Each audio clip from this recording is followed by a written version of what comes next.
আসসালামু আলাইকুম প্রিয় দর্শক, কেমন আছেন সবাই? আশা করছি সবাই ভালো আছেন।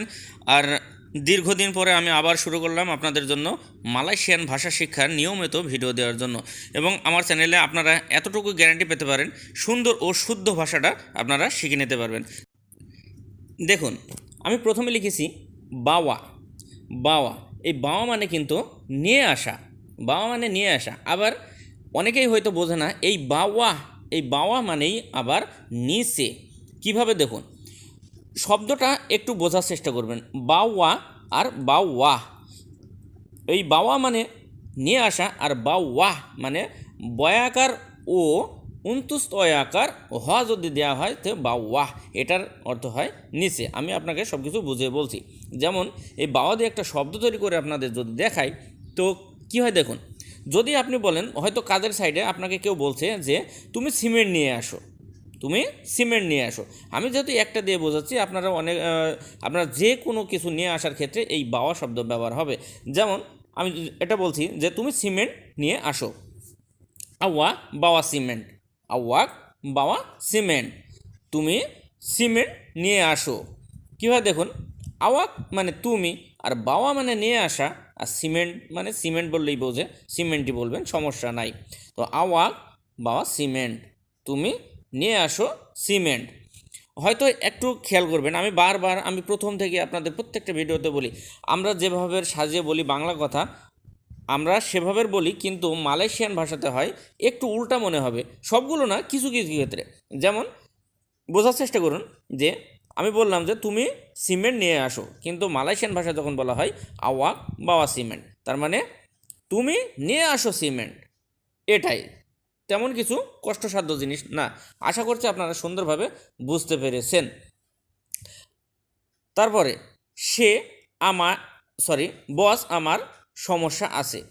আপনার কাজের সাইডে যদি আপনার কোনো সমস্যা থাকে, মনে করুন যে আপনার বস আপনাকে কোনো কাজ বলছে, বা সেই কাজটাতে আপনাকে যেতে বলছে, বা অন্য সাইডে আপনাকে যেতে বলছে, কিন্তু আপনার সমস্যা আছে। আপনি কীভাবে বলবেন যে বস আমার সমস্যা আছে, যে আপনাকে আমি পরে বলবো, এইভাবে কথাটা তো বুঝিয়ে বলতে হবে। যদি বুঝে না বলতে পারেন তাহলে তো আপনার কথাটা দাঁড়াবেও না, এবং বস আপনার কথা শুনবেও না। তাই তাকে কথা বলার সময় সব কিছু বুঝে বলার চেষ্টা করবেন। যেমন আপনি যদি বলতে চান যে বস আমার সমস্যা আছে, যেহেতু আপনার অন্য কাজে যাওয়ার ইচ্ছা নেই এবং ওইখানে গেলে আপনার সমস্যা আছে সেটা বলছেন, তো বস ছায়া আডা মাসালা, বস ছায়া আডা মাসালা।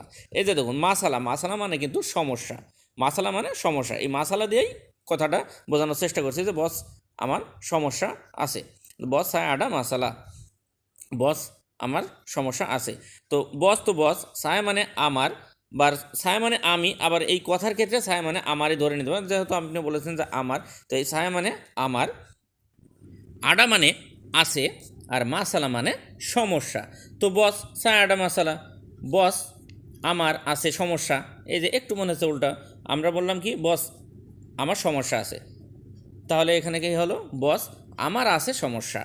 এতটুকুই, অন্য কিছু না। হয়তো কঠিন মনে করছেন, কঠিন মনে করবেন না। যদি আপনারা সুন্দরভাবে একটু মাথায় ধরতে পারেন, ইজি হয়ে যাবে। তারপরে দেখুন বেরকাতা, বেরকাতা মানে বলা। আবার কিছু কিছু ক্ষেত্রে খালি কাতাও বলা যায়, খালি কাতা বললেও বলা হয়। আবার দেখুন চাকাপ মানেও বলা। কি হবে, চাকাপ মানে কথা, চাকাপ মানে কথা, চাকাপ মানে কথা বলা। আর বেরকাতা মানে বলা। হয়তো আপনারা মনে করছেন যে আমি একটু বেশি কথা বলি, কিন্তু এই কথাটুকু বলি আপনাদের জন্য, যাতে আপনারা সুন্দরভাবে বুঝতে পারেন, ভাষার ভিতরে শেখার ভিতরে আপনাদের কোনো সংশয় না থাকে। আমি সেই চেষ্টা আপনাদের জন্য করার চেষ্টা করি। আপনাকে যদি বলি যে বের কাতা মানে বলবো, আপনাকে আমি একটা বলছি যে আপনাকে আমি পরে বলবো, যে পরে বলবো, আপনাকে কিন্তু আমি বলিনি যে পরে কথা বলবো।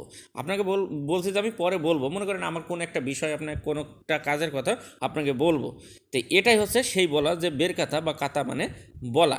আর যদি আমি বলতাম যে চাকাপ, তাহলে হয় কথা বলা। তো এই বের কথা মানে বলা। যেমন আমি একটা বাক্য তৈরি করে বলি আপনাকে, যে ওই যে আপনি বললেন যে বস আমার সমস্যা আছে, আমি পরে বলবো আপনাকে।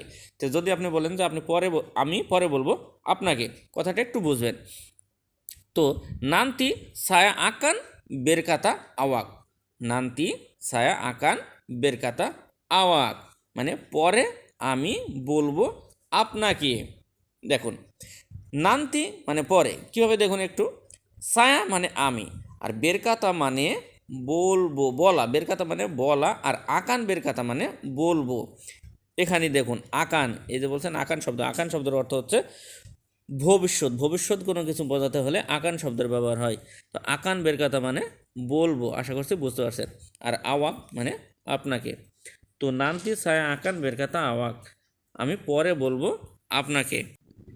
তারপরে দেখুন তোলং, তোলং মানে দয়া করা। তোলং শব্দের অর্থ হচ্ছে দয়া করা।